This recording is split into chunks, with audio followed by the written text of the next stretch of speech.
like this is definitely worth playing, and I would definitely recommend it. So yeah, be confused as hell going into 5 if you have not played Peace Walker. Yeah, because it picks up like directly what Peace Walker is. But yeah, 5 is Ground Zeroes and the Phantom Pain. Ground Zeroes was released about a year, I believe, before the Phantom Pain was, and it was kind of like the connective tissue between Peace Walker and Phantom Pain. It takes place, I think, again during the 70s, or maybe like the early 80s. 1975 for Ground Zeroes. For Ground Zeroes, okay, yeah. So it's kind of picking up where that left off. A lot of it takes place with these characters in Cuba, and they're being held hostage. You have to kind of like figure out what's going on there, and then that moves into the full game. But this is where the series kind of started to go open world, right? With Ground Zeroes and Phantom Pain. They kind of seamlessly, in my opinion, moved the game into an open world environment. I think the major thing that gets lost in translation with Phantom Pain is that a lot of what we knew the series for up to this point was like the story and the cutscenes and these like long movies in between things. And I feel like a lot of that kind of went to the wayside in this game. But I will say Phantom Pain is like by far the best gameplay out of any of these games. Like, I think all of the time that Kojima would have put into like the writing and the cutscenes and the acting and all this stuff, like he put that energy into making this one of like the smoothest games I've ever played in my life. Absolutely 100% addicting. It uses that mission structure without feeling quite as like ham-fisted as Peace Walker does.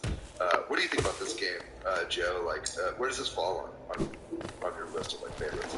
I agree with you. I mean, this is probably... It has a very low barrier. It's amazing gameplay. The story is there, but it was clearly rushed. I mean, you can't really talk about this game without talking about the internal politics at Konami at the time. I mean, this game came out as Silent Hills was being canceled. Right. Which, I just want to point this out. I mean, there was a very long period there in the lead up to Metal Gear Solid 5 getting released that there were hundreds and hundreds of people that firmly believed that Metal Gear Solid 5 was actually PT. Right. And this was all some sort of huge bait and switch by Konami, which really goes to speak for Kojima and like what he's done and like this kind of mythical persona around him. Do people think that, oh, you know, he's so meta with his games that he faked his own firing at Konami and it is something his game canceled? Yeah, it is. Like, it's fucking crazy. Like, and that's, I mean, we haven't really even touched on that, but it's like in the lead up to all these games that he's released, he always put out like 3 or 4 like trailers that were super like cryptic and hypnotic, and like you weren't really sure what was going on. So I think this game was no different, right? Like the Phantom Pain for a while was just a game that was being released and it wasn't being billed as a Metal Gear Solid game, but then it was kind of like revealed that it was Metal Gear Solid 5. And I think this is a game he didn't even want to make. You know, I think this is a game that Konami was like, we need another Metal Gear Solid game, and we want to do this, and this with it. And they gave him a huge bag of money, and he was like, all right, I'll go back one more time. But I feel like so many of these games, he's like, this is the last Metal Gear Solid game that they're going to make. Kind of reminds me of Sakurai, the Smash, right? He's always like, this is my last, like, Brawl was supposed to be his last Smash, and he's made so many since then, right? I think that's why Sakurai and Kojima are friends. That's the only reason. But no, this game is incredible. What do you think about this game, man? Man, I just think about that year before Phantom Pain came out, when Ground Zeroes came out. It was a small section of the story. I put so many hours into Ground Zeroes because the open world sandbox of the game engine was just so fun. And it was just like one mission when you pause, or you can hop into the back of the truck, or you can sneak under the truck, or you can sneak around tents. I just really loved the exploration of Ground Zeroes because it was like self-contained. It didn't have like a big open world. It reminds me of like the Great Plateau in Breath of the Wild, where it's like small enough to where you can learn from your mistakes. The mistakes that you have, they don't have a big impact on the gameplay. But it is contained, so you have clear goals, but room enough so you can experiment without risking too much. And just that feeling, I played Ground Zeroes a lot just because it was so fun. I lost a little bit when I switched over to Phantom Pain, just because it's so much bigger and larger. There's just a lot more to do. I just found myself kind of breezing through some of the missions. But the feeling of Ground Zeroes it felt like one of the last, like, big type of demos that we've had before a big release. That first year, I got a lot of great memories. But also, Phantom Pain is a great fucking game. Incredible reveals throughout the game, and how it connects to the larger narrative. Yeah, and it's, just as hard to follow as any of the other ones. Even if the story is a little bit lighter this go around, right?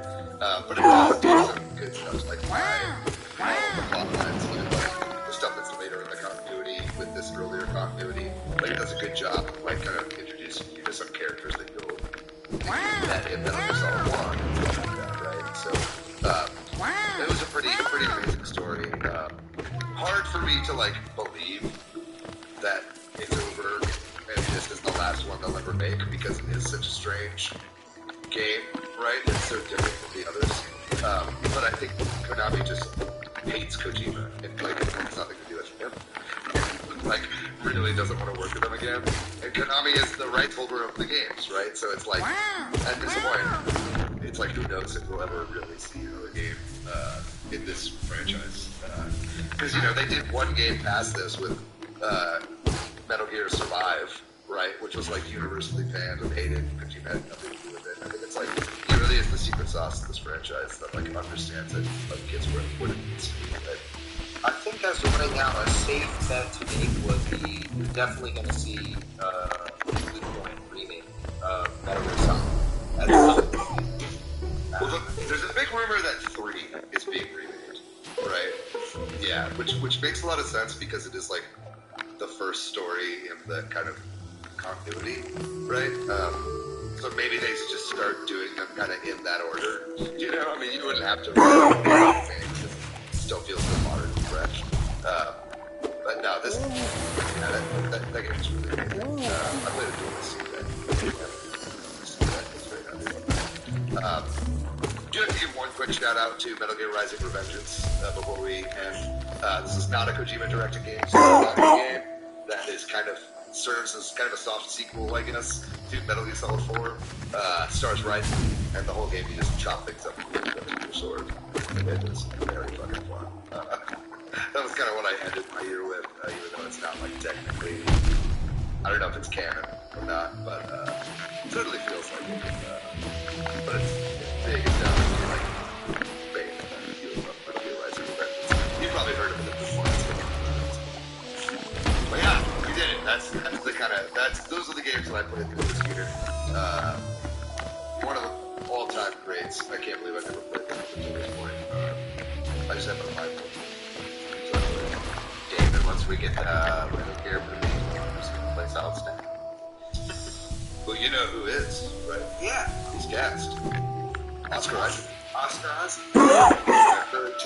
Jordan Boyd Roberts is directing, although I don't know. I don't know if they're still in limbo. I didn't know this is who got casted. Yeah, he's playing Solid Snake. Jordan Boyd Roberts is directing. He's the guy who directed Kong Skull Island, which is a weird pick for a director. I mean, if I had my brothers, it'd just be the Wachowskis doing a Metal Gear movie. I think they'd fucking kill it, to be honest. But yeah, that will be happening at some point. I think it might be a development hell. I don't know if they've shot anything. Yeah. It's been, I mean, they announced it, 5-6 years ago now? And Yeah. He got cast 2 years ago, so who the hell knows? But Yeah. hopefully they don't screw it up. Oscar Isaac's still talking about it in interviews and stuff like that, so it's definitely happening at some point. But what do you think about the kind of future of this series, Joe? Do you think we'll ever see the series come back? Absolutely, because there is money to be made. Yeah. I think especially the constant callbacks we're seeing to Metal Gear Rising, which was like, that was another bastard child of the series, but Right. it's just constantly getting memified. And, people are constantly rediscovering these games based off of just our own cultural moment. You look at Metal Gear Solid 2, disinformation, the idea of conspiracy theories. It constantly is drawing in new audiences. I'm surprised it hasn't. Yeah. I just wonder if, they'd be able to play nice. Or if they, want to do a new game without Kojima, right? I could see it without Kojima. Yeah. Yeah. Who would take over? Not even going to venture a guess. We'll see. I mean, Konami's finally making games again, right? I mean, we're working with other studios, rather. We've got Silent Hills, a bunch of Silent Hill games coming out soon. So it definitely would make sense. There's been a lot of rumors, like we said, about that the games were removed from digital storefronts because they had a lot of archival footage in them of military stuff or nuclear bases and stuff like that. That then the rights for that archival footage lapsed, and so they removed all the games from the stores. But they keep saying that they're about to come back, right? We figured out the blah blah blah that's coming back soon, but they haven't said when. So I feel like they're waiting for some kind of announcement to be kind of like what they did with Silent Hill. We're doing the remake, we're also doing this new game, and we're doing the side game, and here are all the teams that are working on it, and it's all coming out this year, right? So I think at some point, probably in 2023, we'll hear about these games coming back to just digital storefronts and whatever they're making for the remakes.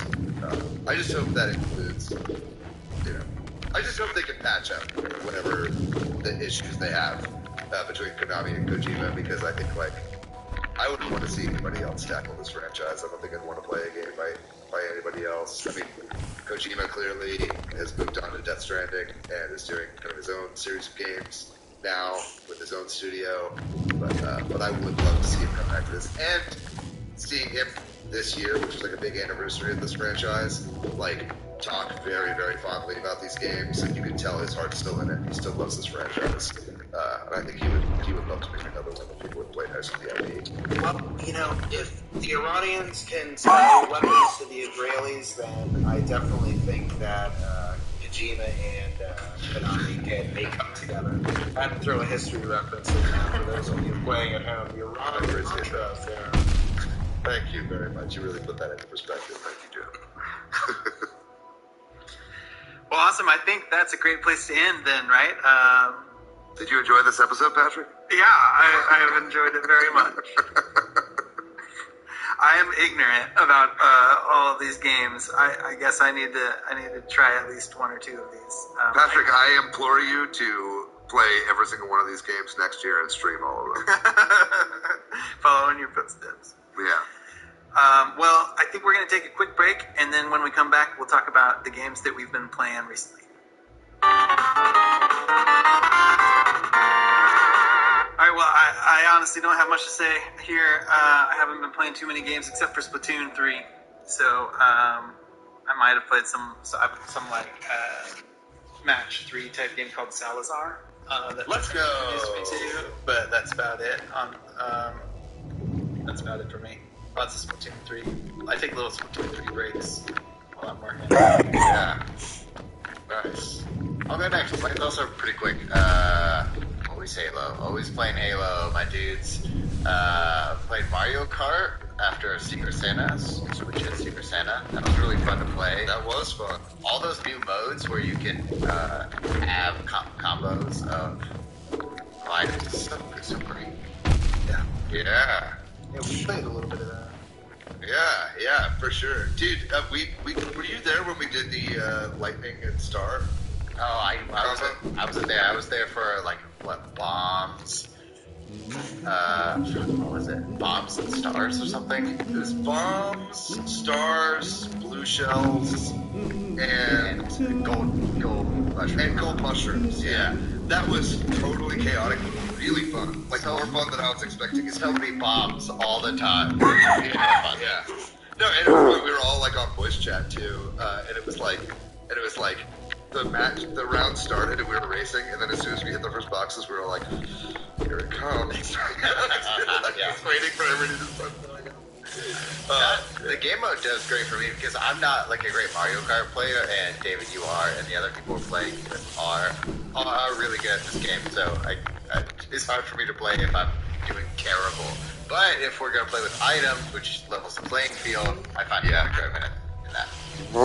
Yeah, the stars and lightning round we did was actually really fun. That was the first thing my mind went to when I heard about custom items, but because when you have a star, you don't get affected by the lightning. So it becomes this mad dash to like pop your star off before somebody in the back fires the lightning out, right? And that was actually really fun. I do think that if we're gonna do that again, I'd want to cut it with points as well, because just having only star in the front, Everybody's got it. yeah, it's just as long as you like press L as soon as you get it, it like helps. But I think if we added coins, that would be a good like stabilizer and like kind of even that out a little bit. But I was like, damn, it actually added a lot of like strategy into the race, which was really cool. Glad that worked out. It's so fun, just like getting a crazy 8 bombs, just like throwing 8 bombs all at once. Just getting 8 bombs. Yeah, it's ridiculous. Yeah, but then if you touch anything, all 8 of those bombs explode. And you're fucked. Yeah, you're fucked. I love the chaos. Yeah. David, what are you playing? What have I been playing? Live Alive. I finished Live Alive, or at least I got a bad ending of Live Alive. I've got a little bit more I need to do to get the good ending in that game, but we did our JRPG club, and we talked about that. Also, we didn't really shout out at the top, but we did our Secret Santa recently as well, which was really, really awesome, and that was really cool. It was like Live Alive JRPG club discussion, Secret Santa, Mario Kart, all like in a row. It was like 5 hours hanging out with the Switch heads online. That was super, super fun. That was really good. I've been playing Cross X Bits versus Osporos all day today, pretty much. I've been really, really enjoying that. It's a fucking blast. Tetris 99 just had a Maximus Cup.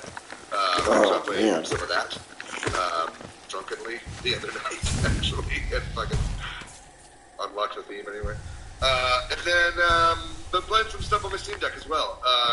Mission in Snowdrift Land, that Christmas game I was telling you guys about. I beat the game and beat almost everything there is to do except for the bonus stage at the end, which I, for the life of me, cannot fucking do. It's absolutely insane. So hopefully by the time Christmas I can actually beat this bonus level, but it is ridiculously hard. I'm having such a hard time with it, but that's fine. I started playing The Witness. Matt? I heard that was... Yes. Tell me, what do you think? I like it. I'm not too far into it. I just kind of like fired it up because I'm kind of in between games and looking for like what next to start. And I love the puzzles in it. And it's great on Steam Deck because you've got the kind of track pads, which can kind of like trackball movements, and it makes doing the puzzles really seamless, going in and out of it. But yeah, I'm really enjoying The Witness so far. The Witness is one of the few games that triggers the part of my brain, like when you're in an escape room, and you're trying to like figure things from different perspectives, trying to find like puzzle structures. The Witness, man, just incredible. Yeah, I'm a Myst fan, and so I love like environmental puzzles, which there are some in The Witness. The Witness is very much inspired by Myst, but I feel like it's like the Myst-like puzzles are just kind of very light and are dispersed between these like grid puzzles that you play, right? They're kind of more just like connective tissue between them, right? Which I think I like more of the environmental stuff, so maybe even like a game like Scorn is going to be more my speed than The Witness. But I am enjoying it because I like puzzle shit, right? Like I like big girl stuff too, so I'm definitely having a really good time with it. And then lastly, I'll give it a little shout out. I did start Chained Echoes. I did start that on Game Pass the other day. I think that's going to be a really good game. You realize it's on Oh yeah, sure it is. It's on Game Pass and Switch and Steam as well. So I played a little bit of that. But then lastly, I just bought this because it was on sale the other day. It was like $4.50. Jedi Fallen Order was on super deep discount on Steam. It's on Game Pass too. And I picked that game up and started playing it again. And that's such a fucking good game. It's super fun and just like really impressive what they're able to do in the story in that game. So I'm playing a little bit of that as well. But that's been it for me, and I say that's it. Like, that's not a lot. That's actually a lot of games. I've been jumping around. ADHD brain, now that I'm done with the big RPG. What about you, Joe? You been playing anything cool recently? Well, I was being a basic bitch there for a while and playing Modern Warfare 2. I think I put about, almost 100 hours. Wow. I'm tired of sweating my dick off every time I play my PlayStation. So, which I thought would be a break, but I put Sekiro on, which is my second playthrough, and God, that game is brutal. Yeah. Like, I really need to start playing, like, You went from one sweaty multiplayer game to like a sweaty single player game. yeah, the PvE, I mean, it, you know, that's probably my favorite FromSoft game. I mean, the fast pace of the combat, the emphasis on attacking. I mean, if any of y'all have played it, that battle with Jinichiro, like at the top of the tower in like the middle of the game. I mean, that is just one of the best boss fights I have ever played in PvP. I mean, it's really just a perfect vertical slice. As much as I've almost shattered my controller, like I've been having a blast playing it. Very good. Awesome. Well, I think that does it for the episode. Joe, thank you so much for coming on and helping us talk about Metal Gear Solid, putting it in historical context. That was really cool, actually. Yeah, it was a pleasure. I'm going to selfishly plug myself. If Middle Eastern history is something that interests you, you can read a recent journal article I published called Brave New World Order. You can find that online if you search that in my last name, Joe Tinsley. Yeah, definitely look up his stuff. He's a very smart man, Joe. Yeah. It might not seem like it. So, yeah, I certainly appreciate it. My behavior belies the complexity. You're gonna use belies. Well, thanks, Joe, and also thanks to MilkyWay.co, who does our website. Thanks to Corduroy, who does our music. If you're looking for me, Patrick, online, you can find me as PDYX most places. Yeah, Matthew on Twitter, MATHYOU. I'm pretty much ever on the internet at Monolith Fiji. And what about you, Joe? Where can people find you online? You can follow me at Joe Cotinsley on Twitter. Very good. That's simple. First and last name. We love that. There we go. You're the only Joe Cotinsley in the world. Yeah, as it were. Yeah. Very good. Very good. Love teaching. It breaks my heart running around in the morning and dropping my kids off at daycare. So, I decided to start my own business as a virtual assistant so I can work from home. So smart. I toyed with the idea for a while, but then I listened to one of your episodes when you described how you were really driven to start this podcast because you wanted flexible hours into What am I your fucking own listening life. to? I thought, same, lady. Did she write same lady? Yes, so cute. You were really encouraging, so I was like, okay, they did it. I can too. And while building my own business, I had to set my own prices. And I remembered the information Jen presented about how we tend to first negotiate with ourselves. I want to really thank you for that information because it's true. I went back and I reset my rate. I loved it when you talked about that. Yeah. Because since you and I started this company together, how I approach my worth in our industry has completely changed. We talk about it all the time.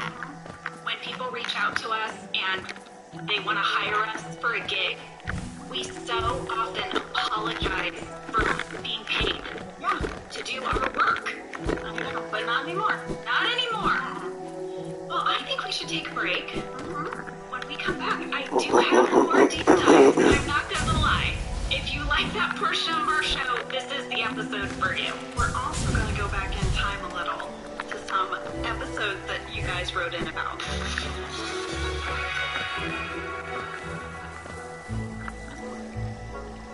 McDonald's Quarter Pounder with cheese is known as the Q-piece. We are back, and what's the deal about past episodes we really want to share with you? I'm so excited about these. Me too. I gotta kick it off with Olivia from Malvern, Pennsylvania. She said, I was just listening to your recent episode of the seminar and the possibilities bit about Lou Peachum. That was Lou Peachum's idea. You guys remember. Hi, Nard Dog. I'm Lou Peachum. So guess what?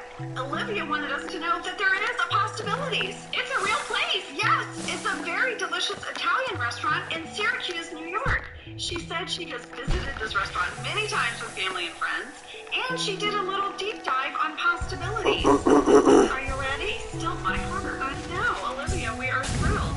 She said it is located in Armory Square, which is a busy hub in central Syracuse, known for its many diverse cafes and restaurants, as well as lively bars and nightlife along West Fayette and Walton Streets. Possibilities, the restaurant, has been there for 40 years, and it opened in 1982, and it is the oldest active restaurant in downtown Syracuse. Wow, ready for this? Yes, it's been featured on the Food Network. What? Yes, they are well known for their hot tomato oil. Hot tomato oil? I know. They actually started packaging it and distributing it to grocery stores. How do you sell hot oil? I don't know, but you can buy it at Walmart. Oh, like spicy, like hot spice. Oh, spice. Yeah. Yes. Oh, that makes sense. Ricotta. What are we buying? Oil in a thermos? That's where my brain went. Well, you can buy it at Walmart and Amazon. And because of all the buzz the restaurant created, they opened a bakery right across the street. Sorry, I need you guys to know that Ainsley has ordered the oil. She says she's been to this place. What? Hold on. Ainsley, get her a microphone. You've been to Possibilities and you've ordered the hot tomato oil? I've been to Possibilities many times because I went to Syracuse University. And that was a big deal for us to go off campus, go to Possibilities. And that hot oil, I've had it delivered to me in Los Angeles. So it's spicy oil. It's spicy oil. You can put it on pasta, but you can also dip bread in it. I love to dip bread and stuff. Yay! Maybe now it makes sense that one of our writers might have known about Possibilities, which is why they made it Lou Peacham's business pitch. Olivia goes on to say, if you ever find yourself in central New York, you've got to go. We got to go. Thanks, Olivia. I find myself in central New York. I'm going to purposely make a trip to central New York. Just for Possibilities. Well, maybe we'll go to a wedding there. That's what we need to do. We got to bundle a wedding tour. Listen, if you're getting married and you're going to have your rehearsal dinner or maybe your reception at Possibilities, let us know. Please, send us an invite. Well, I got a letter from Rachel in Burlington, Ontario, Canada, who has a tidbit also from our episode. Do you remember the scene in the kitchen where Dwight is steeping Andy's tea? Yes, he's doing it incorrectly. Right. But there was a mug, and I tried to zoom in on it, and I couldn't figure it out. Yeah. It was really cute. Well, Rachel wrote in and said, I think that this mug is from Sumo's Cafe. I looked it up on the website, and they have the same mugs as the one in this episode. It's a little cafe in Scranton. Oh. So I went to the Sumo's website, and on their website, like Rachel said, they do feature these coffee mugs. The mugs actually say Electric City Roasting Company. It's all in the beans, and they have a little goose on them. And I found out that this coffee company was created by a woman in Scranton. And according to the website, the woman who started the company, her name is Mary. She had been living in San Francisco and had been getting all of this kind of, what would you call it, like artisan coffees. She moved back to Scranton, and she felt like she couldn't find that artisan coffee anywhere in Scranton. So she made her own. She made her own using a hot air gun and a funnel. The first blend that she created was called Blue Moose. It was a big hit, so she retired from her job in banking and finance, and she opened Sumo's Cafe in 2004. It is a combination coffee house, penny candy store, and shoe cobbler. What? I couldn't get more information on the shoe cobbling part. All of a sudden, it's the oldie English. I know. Sign me up. Is this a cuter place or what? I don't think so. So Mary went on to become a licensed Hugh grader of coffee. At the time, in 2008, there were only 514 in the world. She was also one of the only female judges selected for the World Brewers Cup competition in Vienna, Austria. I love the image of her with all those dudes in Austria. She's like, no, I'm here, guys. I know coffee. I had a glue gun, I had a funnel, and I made it fucking happen. That's right. Hot air gun. The Electric City Roasting Company serves their coffee in cafes, grocery grocery stores, hotels, and stores on their website, electricityroasting.com. Get this. They have a special brew called Boom Roasted. Perfect. Here's a description. Quote, a tribute to the greatest television show from a northeastern Pennsylvania-based inside coffee company with tasting notes of beer's beef and Galactica. So cute. Boom Roasted is a wonderfully crafted dark roast with dark cocoa and nutty flavors. I really wanted to get us some, but I only discovered this 2 days ago and I couldn't get it in time, so I'll get us some Boom Roasted in the future. I love that story, all because you couldn't make out a coffee mug in the background, right? Love it. Well, we also got a delightful letter from Sierra in Elverson, Pennsylvania. It's about Michael's love of YouTube. Listen to this fun tidbit, Jenna.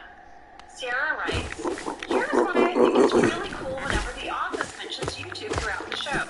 I come from a small town called Elverson in Pennsylvania. It's 2 hours south of Scranton. The high school that I attended was also the same high school as Chad Hurley. Chad Hurley is the creator of YouTube. Whoa! Yeah. She said our town is very small, so when people end up doing awesome things, like creating one of the first and biggest media sharing platforms in the world, it sticks around for a while. To be honest, people in our town still talk about this almost weekly. I like to think that the news of this spread to Scranton and the creators and stars of the show were just as tickled as we were. Aw. She goes on to say, thanks for all of your great work on the podcast. I hope this makes you think of us whenever you hear Michael mention YouTube. P.S. I just think you should know that when Chad was trying to figure out the name for YouTube, he asked our history teacher if he thought the name YouTube was a good one. My history teacher, Mr. Allenbach, said no. Oh no! And he really pushed for Chad to rename it. But Chad moved forward with the name YouTube anyways, and thus it was born. Wow! Isn't that so fun? That is so fun. Well, Jenna, I know a lot of folks have written in about what your panty lines rant meant to them and pockets and whatnot. I still get a lot of mail about Chunket. To refresh your memory, when we were breaking down the episode The Client, I described how Pam put Michael's pants in the trash, and you kind of have to hear Jenna's reaction in the moment to what I said. Let's play that clip. What's interesting to me is that this cold open implies that we have casual Fridays at the office, but so far we've never shown a casual Friday or referenced a casual Friday, and I believe we never do again, even though we very often have episodes set on a Friday. No, this is the one time. I said also there's some real great pants sass in this cold open because what do you do at the end? You just chunk his jeans under the Chunk them? Yes, you flip them over and you toss them. Have you been saying chunk your whole life? It's chunk. You chunk 'em. Wait, no.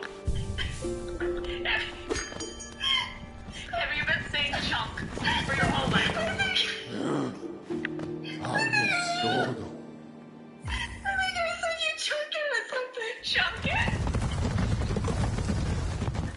Sam, it's chunk, right? It's chunk.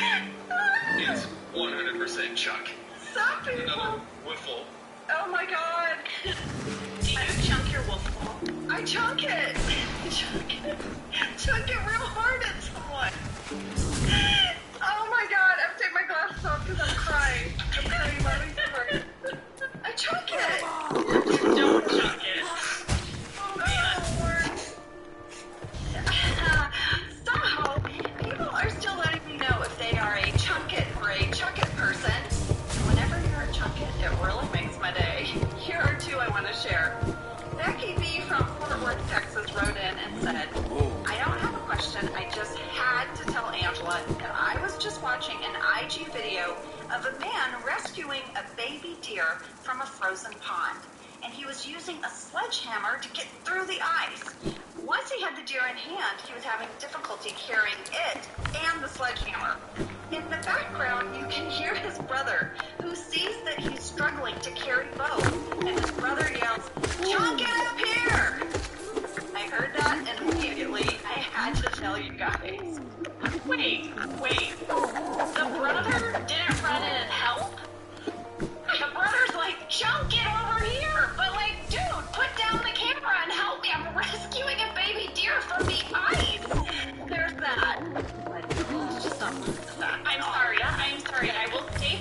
that the verb chunk was used. We have a junket. It's on record. We have a second use of the verb chunk. Recently, a bunch of you shared an article with me that was written by an ESPN staff writer. His name is Mike Reese, and he wrote this about Mac Jones, the quarterback of the New England Patriots. I guess after a very frustrating game, Mac was quoted as saying this. Obviously, I just kind of let my emotions get to me. What I said was about throwing it deeper within the short game. I got to execute that part better. But I felt like we needed chunk plays. I shouted that out to kind of get everyone going. That's emotional, that's football, and I'm passionate about this game. Wow. Thank you, Mark and Becky. I feel seen. Angela, I occasionally live and say chunk it now. You have worn off on me, and when we were listening to that clip and I asked you to chunk your roll ball, it didn't sound wrong to me. You also told me your husband has heard of the use of chunk it. Yes, he grew up all around the country, but his family eventually settled in Texas. And when he first got to Texas, he heard someone say chunk it, because he had been saying chunk it, and he was able to confirm to me that both are used. Thank you very much. And mean the same thing. Thank you. And I get a lot of letters from people who share with me how much they appreciate when I talk about my anxiety and my social anxiety. And we got a letter from Anouk in the Netherlands who said, I am 19 years old. I found your podcast last March and listened to all the episodes nonstop. I also just listened to the podcast you did with Elise Myers. And you mentioned that you struggle with social anxiety.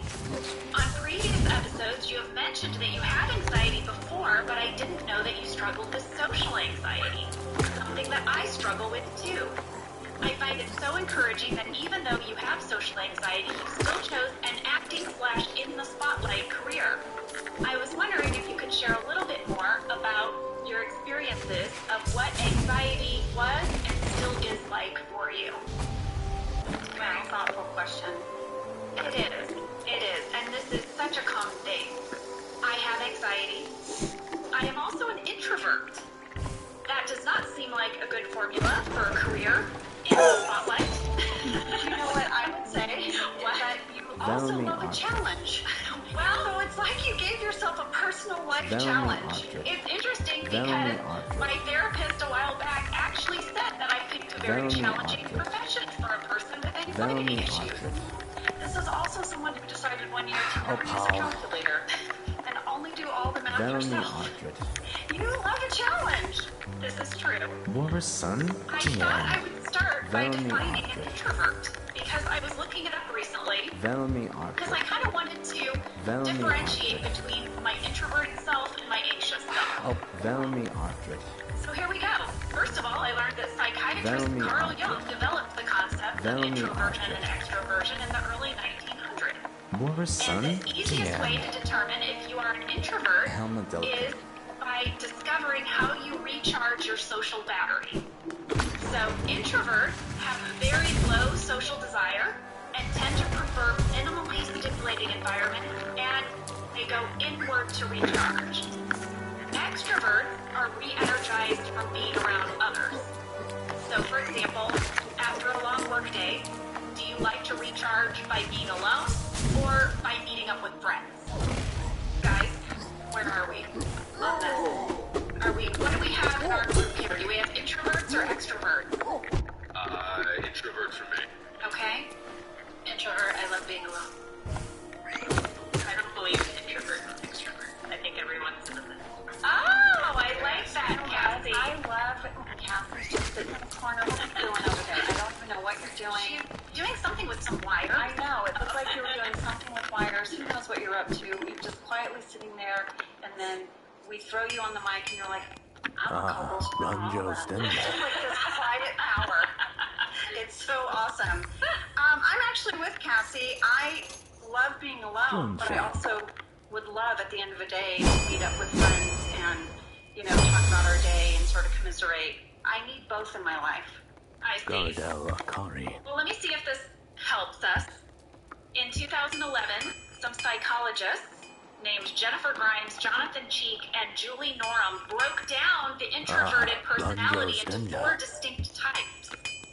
The social introvert, the thinking introvert, the anxious introvert, and the restrained introvert.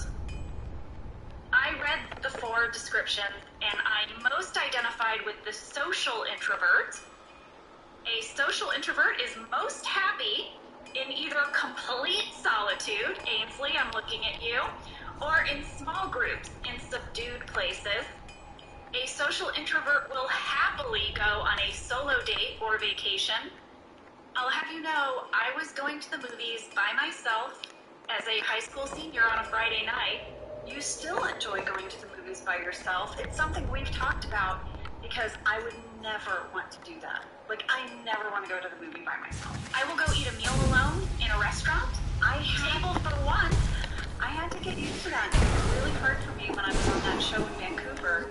I ate alone a lot, and at first I was like, oh no, and then I began to love it. All right, moving on. A thinking introvert are most at peace when they're studying, reading, learning, researching, or investigating. That's kind of you. You love your morning cup of coffee in your office where you can dig into work. I'm telling you, I'm every one of these introverts. A restrained introvert moves at a slower pace. They crave structure, and they also have their guard up around others until they get to know them. Am I still describing myself? Yes, I believe I am. Finally, an anxious introvert are often quite shy and nervous, and when they meet people, they can sometimes appear highly avoidant or even rude because social interactions make them so uncomfortable and they want to avoid social interaction at all costs. So those are our list of introverts, but here's a little bit about social anxiety. Social anxiety is a disorder in which you have an irrational fear of social interaction. Kind of leads into that anxious introvert.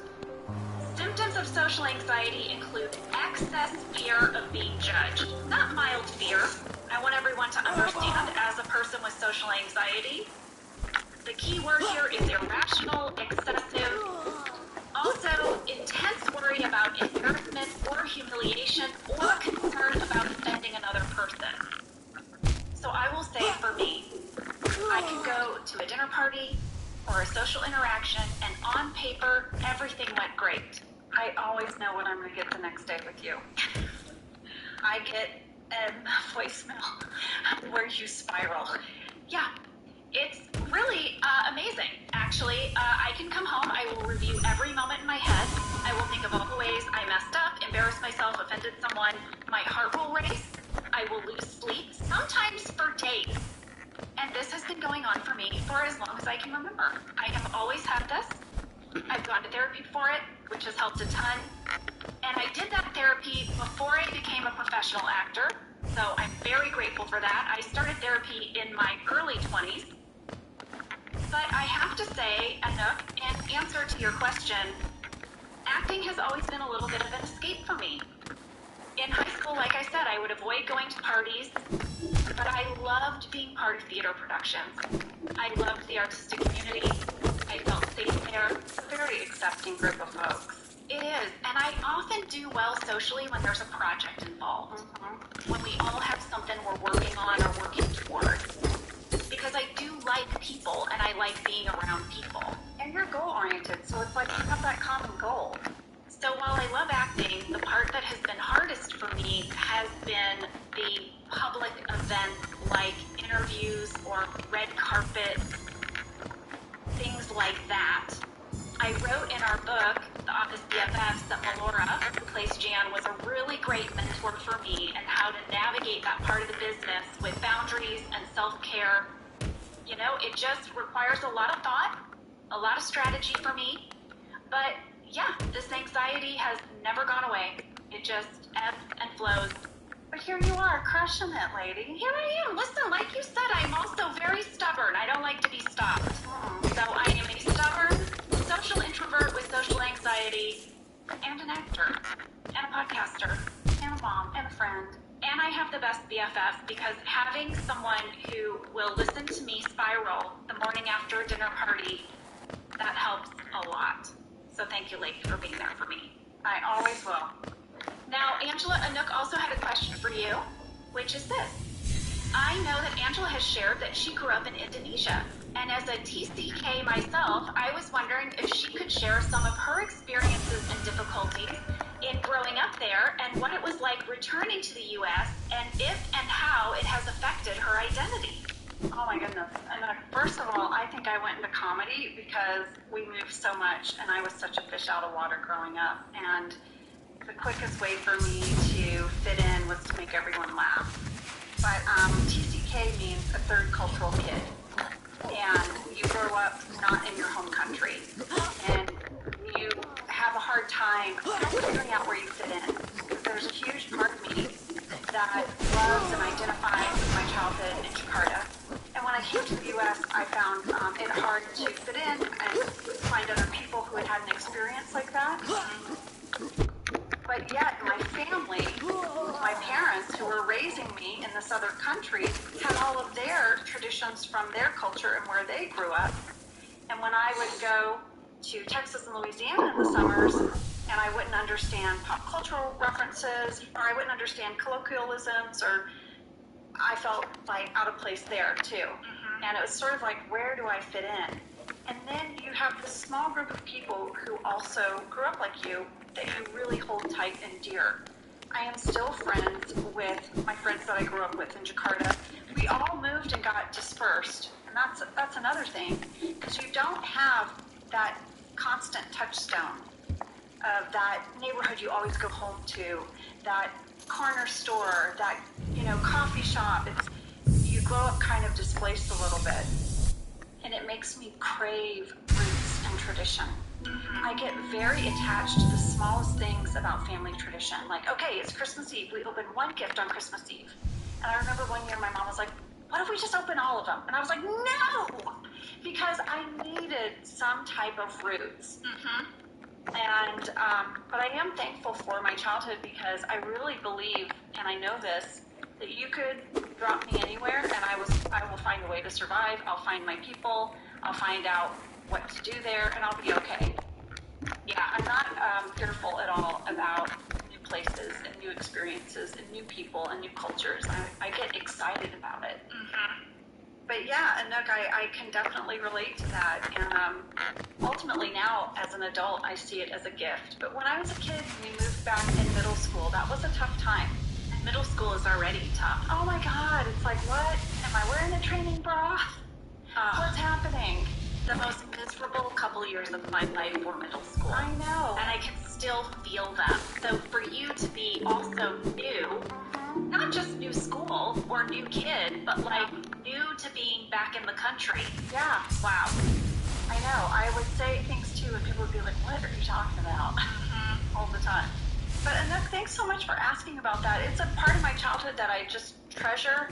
As an adult, I really have seen it now to be such a gift that I had, that I grew up in a different country. I have such great perspective and appreciation for sort of a global view of the world, that we're all in this together. We really are. So I love it when people reach out to me about that. I also got a letter from Sarah, who is living near my old school in South Jakarta. No way. Yeah, she's living near JIS, which is where I went to school. And she sent me the most beautiful batik skirt. Sarah, I'm totally going to wear it. It's so beautiful. I'll put a photo of it in stories. Here's the letter she wrote. Dear Office Ladies, my family and I have been huge Office fans, and so when your podcast came out, I was thrilled. And imagine our delight to find out that Angela went to school at JIS. We have lived down the street from that school for the last 5 years. And I just had to reach out and send you guys a few goodies. A traditional batik skirt and Javanese coffee from Luwak. Jenna, you would love this coffee. You know I love a coffee. I know. Please keep up the great work on the podcast. So great to enjoy a bit of home when abroad. With much love, Sarah. Sarah, terima kasih. I just said thank you, Sarah. Well, I love when people send us things, Angela, and people get real creative in the things they send. I got a letter from Chris S. in Knoxville, Tennessee, who remembered when we talked about our love of Wheel of Fortune. Oh, my grandmother's favorite show. Chris emailed Vanna White and told her that we were fans. I don't know how he had her email, but somehow he got her to send sent us each personalized photos autographed by Vanna White and Pat Sajak. Here they are. Kidding? No. Somewhere my grandmother in heaven is smiling. Wait, I have to see this. Here, there's one for each of us. There it is. To Angela Hart, Vanna White. Oh my God. And Pat Sajak. And Pat Sajak. Look how glamorous. Look how glamorous she It's looks. a great photo. Oh my goodness. That is amazing. Angela, when we get our new studio space, That's going up on the we're wall. going to have the best autograph wall thanks to Sam and Chris. And my God, if we could get a personalized autograph Don't from say it. Keanu. Don't even say it. From Keanu, the wall will be complete. Keanu, it's gonna be a great night, and you'll love it. Yeah, we're just saying. We also love getting your art. So many of you guys have painted and drawn pictures for us. That's going to go on our wall in our new space. I want to give a shout out to the coolest art sent in by unluckypress.com. It's so great. It's okay, guys. Imagine the Charles Schultz Peanuts gang meets Cafe Disco. It's the whole kind of hangout down in Cafe Disco portrayed by the Peanuts characters. But it's like a peanut Pam and a peanut Angela. Yes, exactly. Right? Yeah, It's so cute. it's so stinking cute. We're gonna put it on our Instagram. I love it so much. I have something to share. What is it? I got a birthday card from Catherine in Lincoln, Nebraska. And she put a business card inside with a note. I am fascinated by her business card. I did a deep dive on her business card. What is it? It said, blank journals and more. Ladies, she makes her own journals. You're kidding me. I found a write-up about Catherine, and here's something she said. Bookbinding has become my passion. Out of a love for beautiful and unique papers, leathers, beads, and other found objects that I collect for my everyday life. By combining these different elements, I created each book as an individual piece of art. They each have a title, a date, and a voice.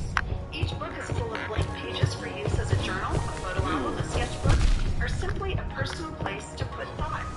She has a studio in her home where she fulfills custom orders, and she currently teaches and illustrates paper art in various locations. Catherine, I found you on Etsy. Your journals are beautiful. I saw you're taking some time off, but when you're back, I will be ordering one. Angela, yes, you will be. I know. I can't wait to write ridiculously stupid things in it. Be nice. It will be beautiful. Well, guys, thank you for all of your mail. I really felt like I spent the last few days with you guys, just hearing your stories, and it really filled me up. So thank you so much. We hope you have a wonderful holiday and a happy new year. We will be back on January 4th with Billie Eilish. Happy holidays, you guys. Bye. Pantera. Thank you for listening to Office Ladies. Office Ladies is produced by Earwolf, Jenna Fisher, and Angela Kinsey. Our show is executive produced by Cody Fisher. Our producer is Kathy Jerkins, our sound engineer is Sam Kiefer, and our associate producer is Ainsley Felco. Our theme song is Rubber Tree by Creed Bratton. For ad-free versions of Office Ladies, go to StitcherPremium.com. For a free 1-month trial of Stitcher Premium, use code OFFICE.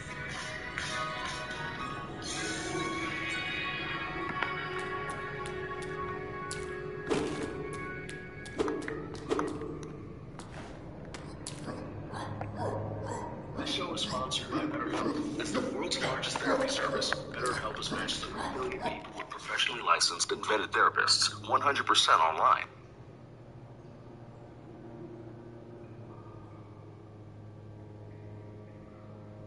El futuro tiene nada más que la confrontación.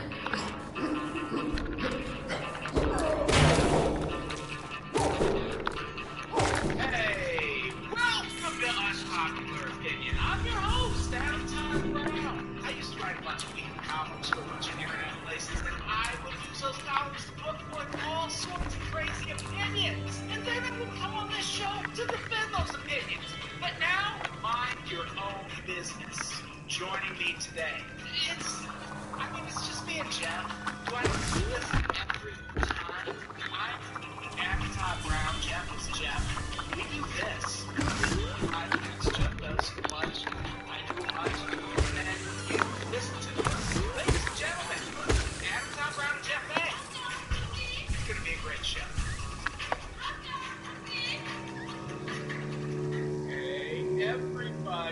welcome to Unpopular Opinion. I'm your host, Avatar Brown. Jeff, stop it. Stop having stop. I mean, I feel like there are people who would appreciate that too, but how about being here for you, Av? Is that what you want me to stop here? Stop being here instead of you on the Unpopular Opinion. Well, you know it, because we don't have guests and we're not live streaming. You know what you're doing. You're being a little mockingjay again. I talk and you move your mouth and but you just did it again. I do move my mouth on the podcast. That's because I can see what I'm talking on the podcast. So I'm not sure what you're supposed to let chat it out my way to the podcast. Yes, actually, definitely. That would be ideal. So we're doing a local news roundup episode. We haven't done one of these in a while. They're always fun. Check in with the rest of the country, see what's going on. What is going on, rest of the world? This first story will tell you coming from SF Gate, San Francisco news outlet. They're here to tell us about a man in Hawaii. San Francisco.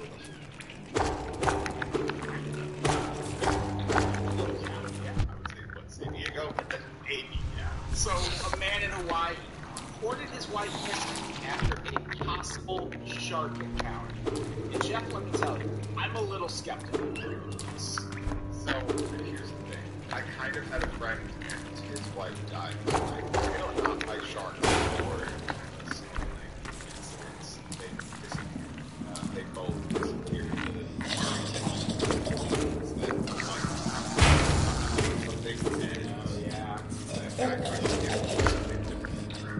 Something like they went missing. Nobody knows where they are. Still have to know. Shit. It's like snorkeling incidents. Obviously, snorkeling is like a fun, cute, touristy, relatively safe thing, but tragedies do happen. Oh, absolutely. So carrying that information with me did color my, oh my god, that's so awful. And then at the same time, though, my brain is just like, but yeah, it's his description of it is weird. He says they were snorkeling about 50 yards off the coast, and then he just saw some sharks swim by, and then his wife just went missing. And then he swam back ashore and reported missing. Yeah, that's how it would happen, I guess. Like, what else can you do? As far as, like, if somebody's like, how else would you describe sharks taking your life?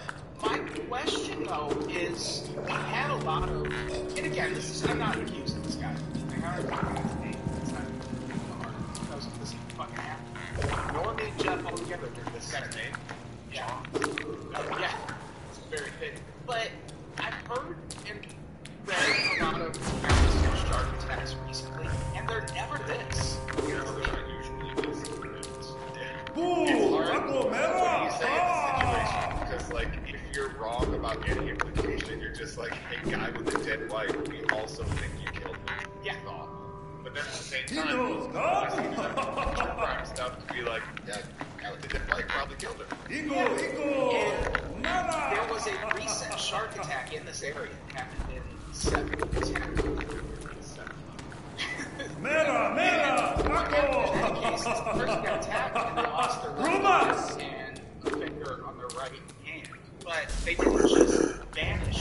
Like, it's like the shark's backpack is put her in their hand. I mean, drove her in the water.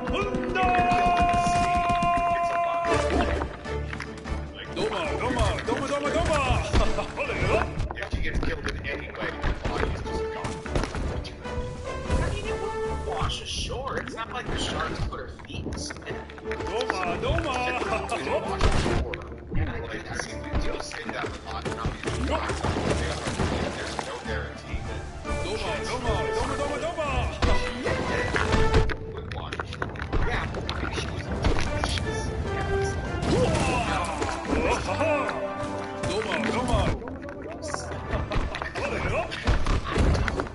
Like, even if you're frolicking in the shallow parts, shark can get you. And it's one of those things where it's like, again,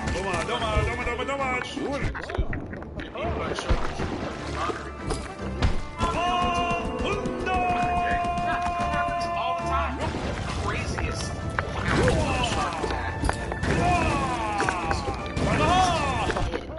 we're in like 3 feet and a shark jumps out of the water and one of the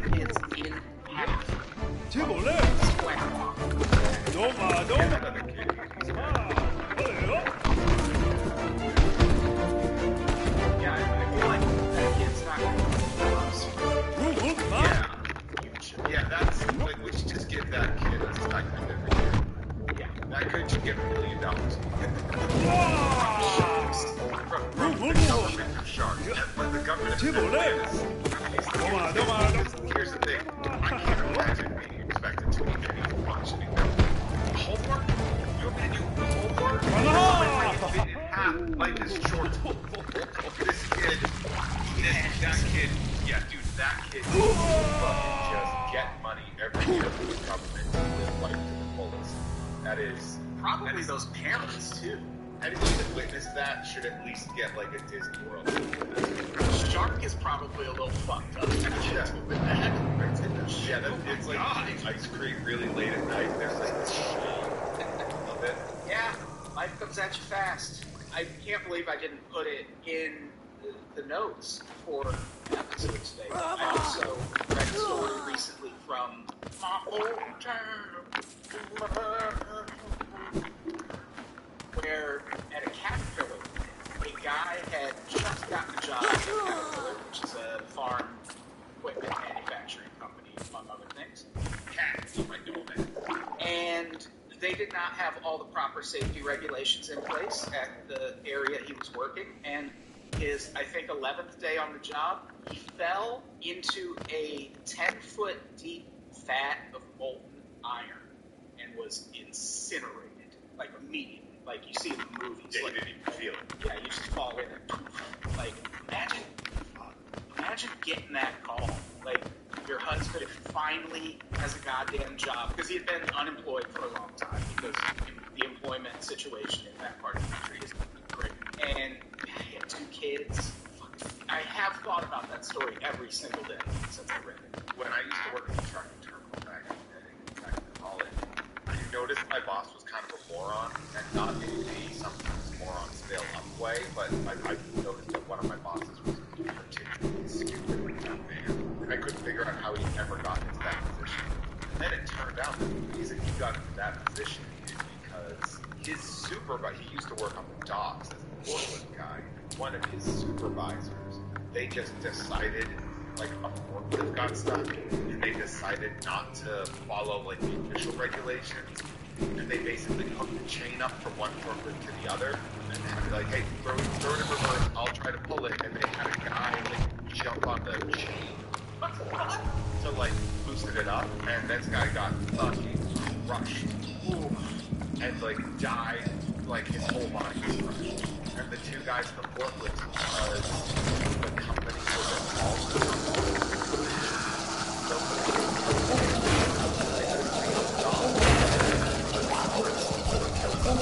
they also would have been fired.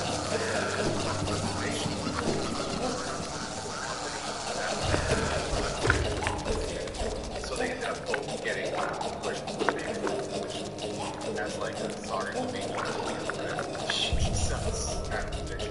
because I was like, why are so many fucking idiots in this office? And like, it was a big thing with yeah, it was wild. Yeah, that is intense. That's why I was glad I was off the office. I was like, at least this forum won't show me in here. Yeah, so I don't know. This will be an interesting story to have. So I want to see if the life spot turns up. Because like again, I'm not accusing you. Again, I don't know, guys. But good news is that body's never. Yeah, that body's never turning. Probably not. Like it's never ever turning on that. You have a better chance of getting attacked by a shark that won the lottery than having that body show up. And that's the thing, I feel like you just don't see that with shark attacks usually. Like, usually there's some parts left. You find some stuff. Like, I guess we'll see. Speaking of, we won't see. Yeah, we probably won't see a goddamn thing. Never gonna hear anything else about this. This guy is just gonna be like, hey guys, like that. Throw it away. Yeah. Well, dead. I just think it'll be crazy if she goes like wash ashore. We're unsure how, but that shark bludgeoned your wife to death with a baseball bat. Just coming out of the water like it's Dr. Mel. Laid on her head. That would be rad. Carry the shark's head. Yeah. Sometimes a non-apex predator goes in the heads of an apex predator. Yeah, sometimes that happens. Case in point, let's talk about a very good kitty. I'm always open for that. A very good kitty named Burnt Toast. That's a damn good name. Do you think somebody naming the cat had a stroke? That could be, yeah. I mean, he's also a black cat, but... Burnt Toast? Wow. His last wish was to name this cat Burnt Toast. I walked outside to check the mail last night after I got home, and the air smelled of burnt toast. And that whole walk from my door to the mailbox back, I was like, all right, if I still smell this when I get back inside. You got 9-1. I just turned the phone. But no, it just smelled like burnt toast outside. The burnt toast is a very good kitty, rescue cat, lives in Wisconsin, in Waukesha County. Near a lake. There are lots of lakes in the Midwest and in Wisconsin. And one day, Kitty is frolicsing around outside, and as cats do, very proudly drags the carcass of something onto shore in the direction of owners. Cats do. Yeah, the owners assumed it was a fish, very big fish. Walleye. Giant fish. It's called a walleye. Oh, catch walleye down in Wisconsin, yeah. Now here we're gonna make a walleye pretty soon. You want wheel of cheese, Jeff? You want real cheese and gumbo? About wheel of cheese down the lake, catch walleye, yeah. And down here we have some crawdads from Madison, Wisconsin. Which is where I work. So this cat drags something on shore, as cats do. I was cat sitting once, and a cat brought me a bird. Just like flung it against the glass bag. I was like, oh. I need to take care of myself. But burnt toast, at first they thought had dragged fish ashore, but burnt toast had very proudly dragged a whole goddamn alligator. Oh, gator! On them Wisconsin gators what we make our boots out of. Classic Wisconsin bayou gator. We gonna make some luggage out of him. Yeah, that's the thing. There are no gators in Wisconsin. Right now, band boat across the Like, what would they do when it gets cool? Then it becomes a sled, you idiot. Yeah, that's true. Ride down hills of snow. That would be so fun. But that thing would flip over so fast if you had one of those. I bet the gator would love it. If it just slide down a fucking hill. I bet they are really into it. Let's figure it out. Remember when during COVID, all the bring the zoo people, they would bring all the zoo animals. So the gator and the penguin have it. See what happened? Gator and Bay County Sliding around the penguin because it's stuff. Yeah, they aren't 100% sure how this gator got in this lake. They assume someone bought it as a pet and dumped it there. Does Wisconsin have rules? Because you can't have a hedgehog in California. That is... I'm sure Wisconsin has some rules against owning gators, but laws are crazy. yeah. Like, there's some states where they're like, do whatever the fuck you want. Yeah, I don't believe this article mentioned it being illegal. Who knows? Who knows? Like, there are states that just permit everything. Wisconsin has no laws keeping mowing out of cannabis. What's crazy is the gator was dead, but they don't think it was dead when the owner dumped it. They're not sure, or maybe it was dead when the owner dumped it. They're not sure how it died. What I just going to have a good time with this. What I am going to imagine happened is that burnt toast killed it. Yeah. Wisconsin state law summarized says that to import a wild animal, you must have an import permit and get a veterinary inspection. Certain rodents may not be imported unless the person is offered from the Department of Natural Resources license to breed, sell, purchase, and possess certain native wildlife to accommodate wonderful wild animals. Methods of the family first tag wild swine and feral swine. So it seems to me that alligator will be fine. Yeah, you have That gator. ain't no feral swine. Put it on a leash. Leash that gator up. And them 200 to 300 feral hogs coming after my children. Not here in the bayou of Wisconsin. Jeff, question. Let's go back in time maybe 7 to 8 years. Who wins in a fight? Gator versus P-22. Yeah. Mountain lions generally prey on it. Like, cats usually eat gators. Isn't that like a common thing? Like jaguars eat gators all the time. I can see it because a gator's definitely not as agile as cats are fast and strong. Like 22, like a cougar, that is just like it's like if Tyson had Mayweather speed. Yeah. I don't want to fuck with that. And also they were carrying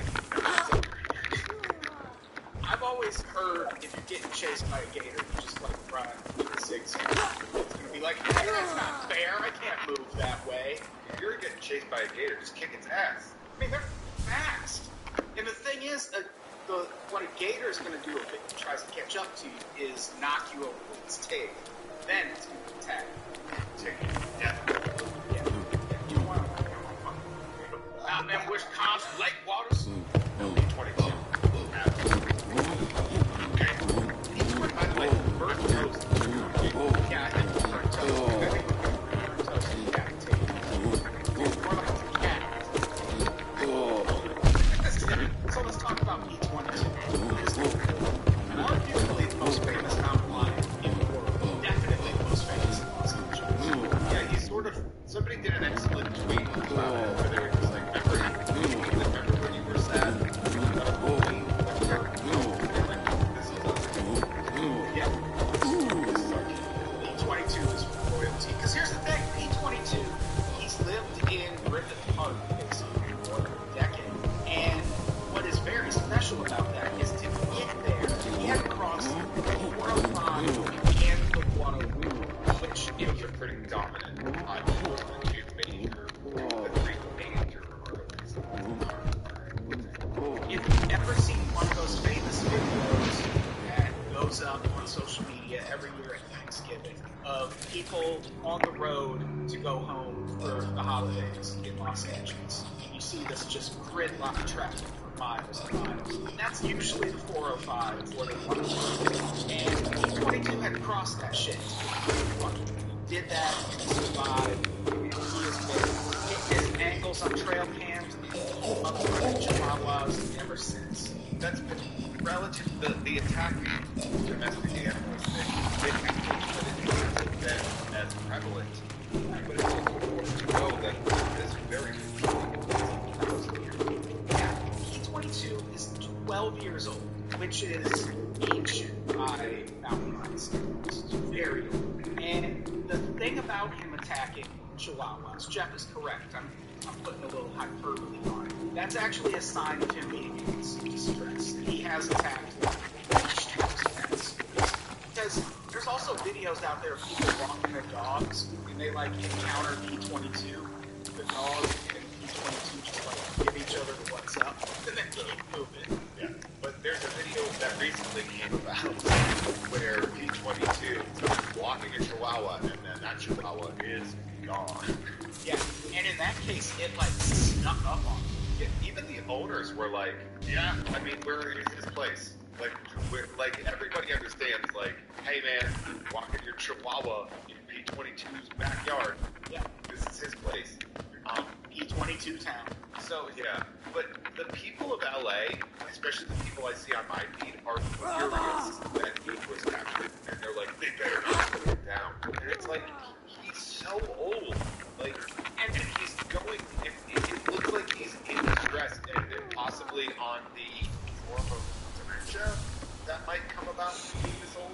Yeah, for one thing, the state got like an anonymous tip that P-22 would get by a car, and they acted on that because they know what mountain lion P-22 is tagged.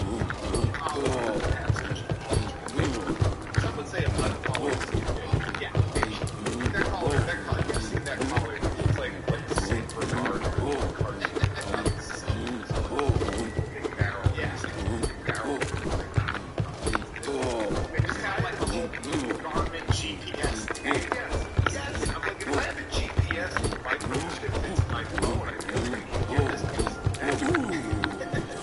After they got that report, they went out and found him in a backyard. He was injured, emaciated, and they had tried to and now he's going to go to a sanctuary ideally where he could now. And on top of what you said about him being just old and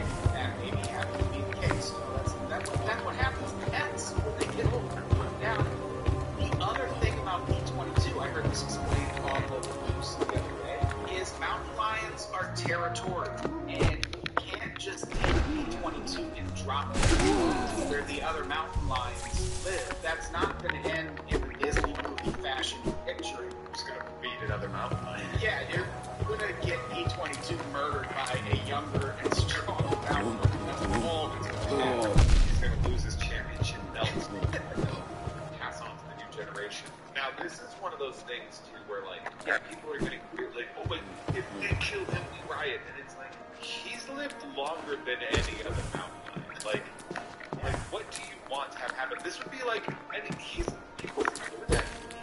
mountain lion that's attacking stuff now. Like, that's like buying a gun and they're like, in 10 years it's going to just start firing. You still want it? And all people be like, yeah, absolutely. Yeah, it's one of those things where people are just like reading the headline and making their snap judgments and not really reading into the story. Like, it's not like P-22 was captured by the LA City Council or something. He wasn't detained by the LA Sheriff's Department. These are people who care about animals, who went out and got him because they care about his well-being and his quality of life.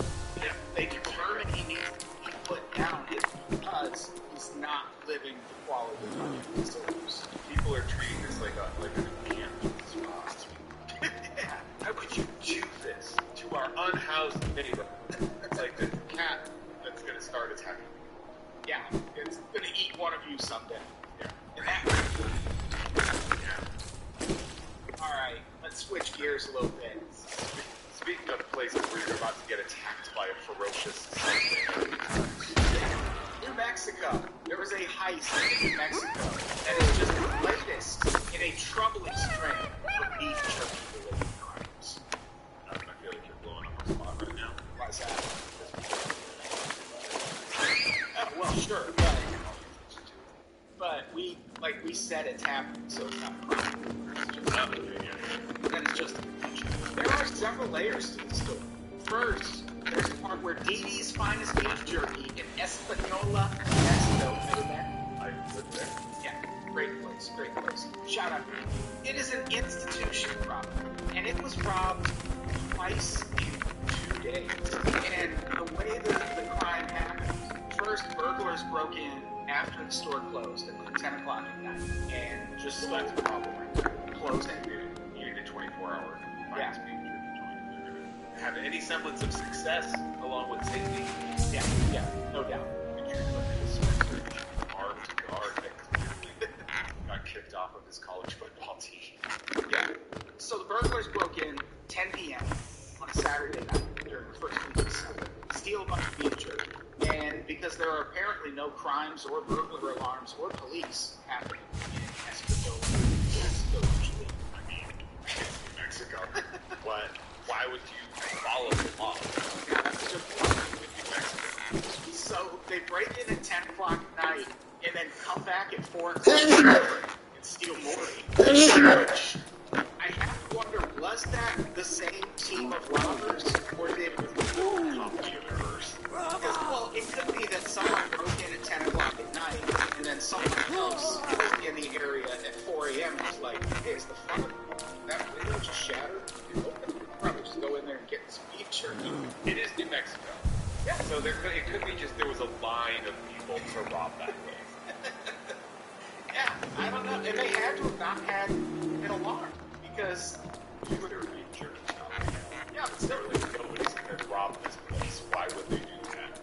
oh, but they did. They took just bags and bags of beef jerky. $3,000. That's a lot. Here's what I'm going to say, though. They probably already met that right? I would sure hope so. I'm going to guess that this is one of those things where you're like, you guys are they're like, oh my god, we bought $3,000 of our inventory. And somebody's like, let's fix this. Like, we made $95,000. Yeah, or if nothing else, they should have insurance. I would think that would. Oh, and that's good. Insurance. Oh, yeah, that's true. That's true. Where? Yeah.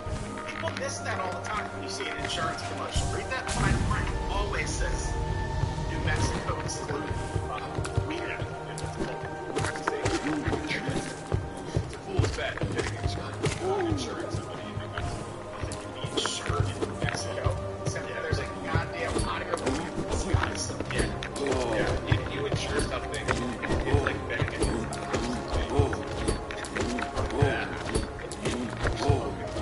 Also, though, this article points out a feature is a highly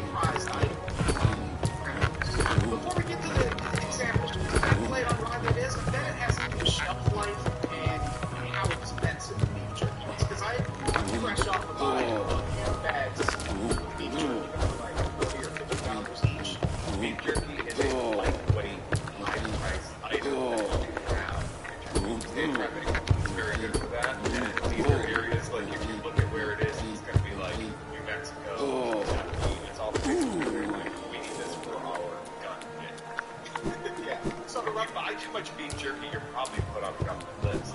I've They're been probably seeing like reasons of this, like funny shit. Yeah, it's probably added to my So if you have a kid who's a conspiracy podcast, try that much beef. So in March 2021, thieves led police on chase after stealing what was described as, quote, a large quantity of beef jerky from a local police Calling it a large quantity of beef jerky that was stolen from Walmart. It's like, how much? What? How? Yeah. Did you just put it all in a cart and spring down the road? Did you do what my friends did? I used to do in the garden center. Throw a duffel bag over the fence, go around the corner, grab it with the duffel bag, and then the duffel bag got go to the garden center, and then go outside, grab the duffel bag. That's very smart. Those Disney tapes of the days. So speaking of crimes, in December 2021, Amarillo Crime Stoppers asked for help identifying two people who allegedly, quote, committed several beef jerky thefts after making stores in Texas. It sounds like it's like a crime right now. It seems like it's people grabbing some cheap and tasty. Now they're getting like cream. Yeah, I just, you know me, I need my beef jerky to be like smoky leather. Yeah. Yeah, you like Texas style. Yeah, that's gonna be obvious delicious, and I feel like I lost some Yeah, you want to have it so bad. You're gonna hate yourself if you eat it and don't have the means of flossing. I had a couple hours to watch it. had a piece of something in there.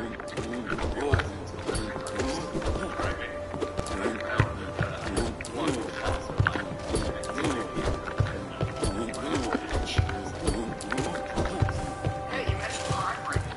One more beef-related crime. This isn't exactly beef jerky, but in October, 5 law enforcement agencies in Nebraska joined forces to identify and arrest 3 men who were allegedly responsible for stealing $9 million worth of frozen meat across 6 states. What are you gonna do with that? Where do you sell it? I bet it's restaurant owners who have connections. If they stole $9 million worth of meat, I'm assuming it wasn't all at once. Like, this isn't a town. They're not like robbing Penway for all their money. All their fucking sausages. But, Nice. If they got $9 million worth of Penway meat, though, that would be yeah, they just went to a regular concession stand trip at any sporting event. Yeah, I imagine they were doing it for a long time and probably had like a network of restaurants that they would sell to for cheap. your local Texas Roadhouse. Yeah, Getting that frozen beef heat. fucking tastes like it. You go to the Texas Roadhouse. Not my favorite. You like the Outback, though? They've changed. They got hit hard by COVID. I can tell it's changed real fucking hard. Outback's not good.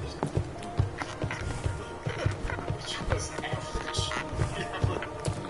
Every time, I remember when you were out and you were like, what about Outback? And I was like, I guess if you want to go to Outback, we can go to Outback. Remember we went to that, what was the other shit place we went to? Black Angus. Black Angus. Black Angus. Where everyone was just like, are you guys okay? Yeah, I've never been, and now I know why. Yeah, I was like, this is a pretty neat, no. Yeah, and I got a steak. It sucked. Like, you can't call yourself Black Angus and still have a shitty steak. Imagine going to a place like Black Angus and getting like a poutine Alfredo. Yes. Embarrassment. Might be better. Hey, let's talk about a bunch of fucking nerds. Chill. Hell yeah, fucking nerds. What are we making fun of veterans? We're a bunch of fucking nerds. No! The VA Medical Center in Minneapolis has a really unique group therapy program for American veterans. Allison Battles and Thomas Quinlan, both VA psychologists, created a group therapy program for treating depression and PTSD that's centered around Dungeons and Dragons. Why not? Like, tabletop role playing is a great experience. I'm sure this would be a great thing for them to do. called Roll for Recovery. Let's calm down. Part of the appeal is that games like Dungeons and Dragons encourage teamwork, as opposed to games that make players compete against each other.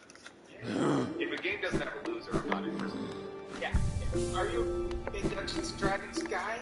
You know, I'm not.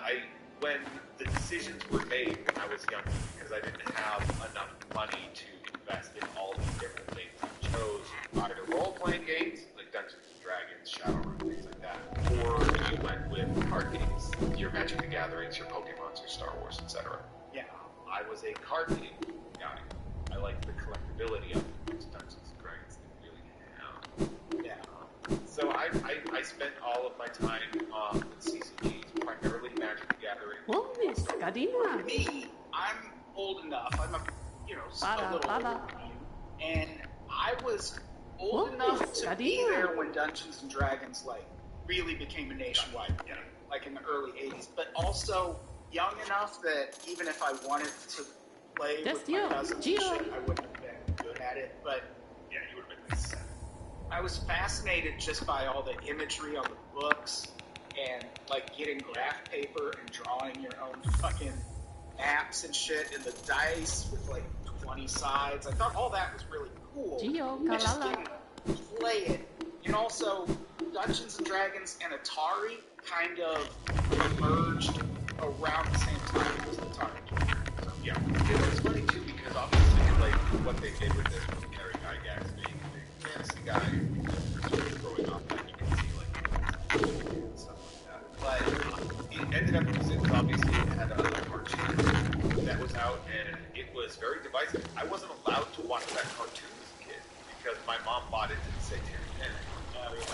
Because my mom she was younger. I think a lot of people watch it. Yeah, I wasn't allowed to watch Dungeons and Dragons, and that further sort of made it so that it's not that I really cared, and that's why I get into it, but it is also a little about myself.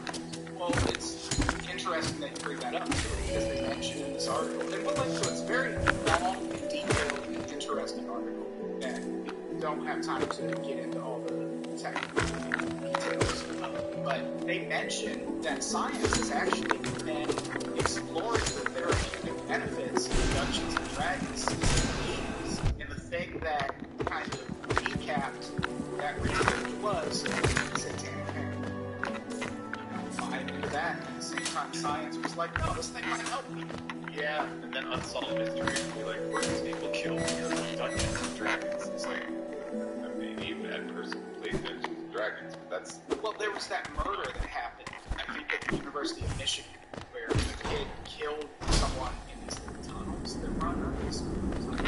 There's a lot of... Also happened to play Dungeons. Yeah, people correlate without causation. It's really what screwed over the comics industry in the 50s, but they were like, criminals were reading comics as kids, so comics was what did it. Like, everybody was reading comics. That's you're correlating something without actually having a foundation, and that was also something like that. Unhinged people are going to have hobbies too. Yeah. Except you. This is my hobby. I should just get paid for this. 11 of the 18 veterans to form the first group completed the game, and those who stuck with it participated almost all the time, which is a way higher attendance rate than you get in the 7 of those veterans. It is interesting smoking cigarettes and playing football. It is interesting reading the quotes from these veterans and them, because what they're doing is they're basically projecting the things they want to say to their therapist onto their characters. And if they, try to overcome an obstacle in the course of the game and they fuck it up, they don't feel bad about themselves. It's just a therapy. They're just trying something out. It didn't work. Yeah, they fucking work all the time. But he's like, I'm gonna roll the dice to see if my wife slept with my neighbor. That's a 1. Crit failure. Crit failure, she fucked the entire neighborhood. So, yeah, read more about it. It's very interesting. Also interesting, Georgia Governor Brian Kemp bans TikTok for stating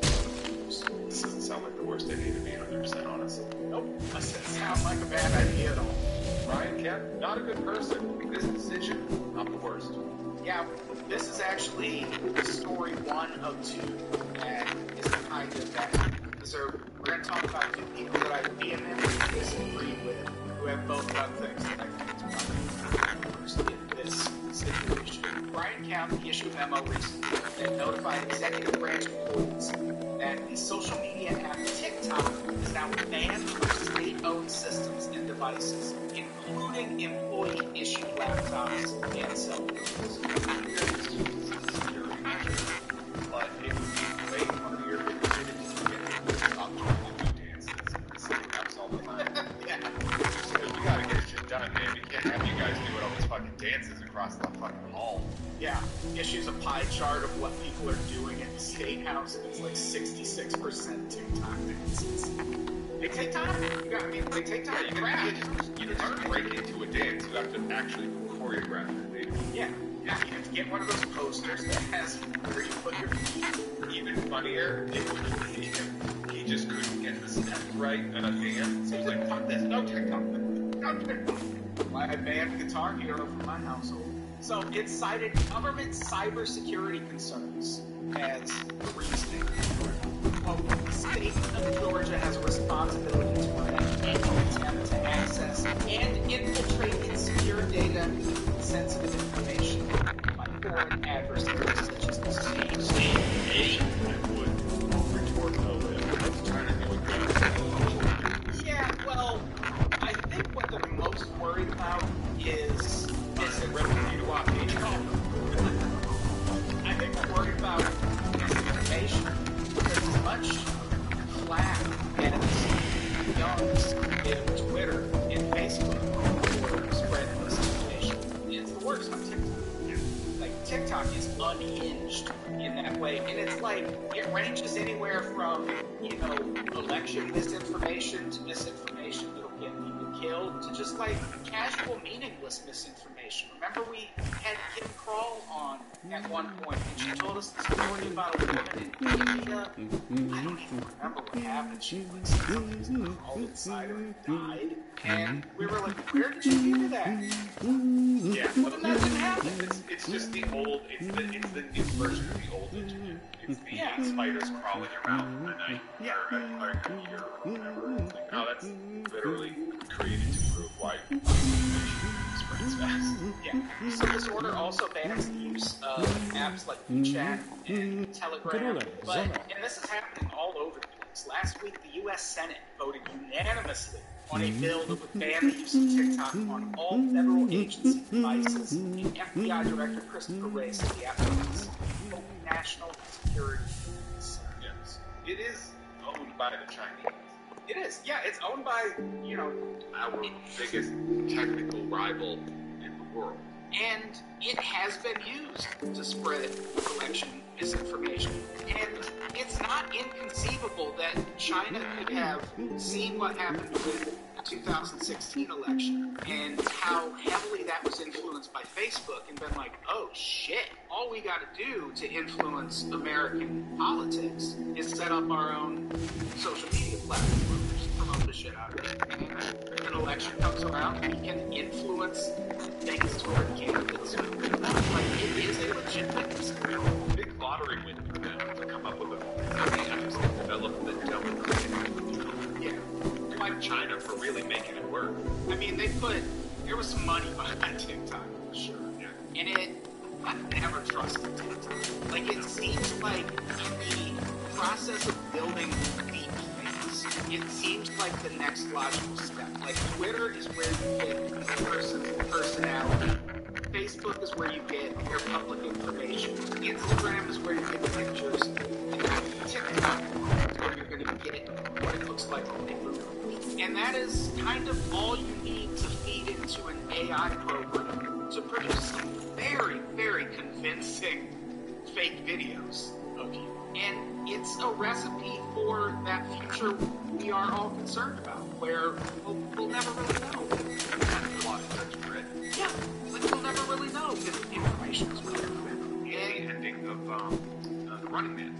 So, of course, we know how The Running Man ended. This is important stuff. This is Running Man shit right here. want to avoid the Running Man, stop using TikTok. You gotta start running yourself. You don't avoid the Running Man. And I could have gotten that out there. I am suspicious of follower counts on TikTok. And not in that, like, people who I know who have gotten huge followings on TikTok aren't talented or don't deserve it. What makes me suspicious is that, like, I only know a couple of people who have, like, gotten hundreds of thousands of followers on TikTok, or in one case, over 1 million followers. The person who has over 1 million followers also hosts a podcast. No one listens to the podcast. That 1 million followers on TikTok absolutely does not translate to them getting podcast listens, and I know because I've asked. So in that case, do they even have that fucking following? It's a podcast.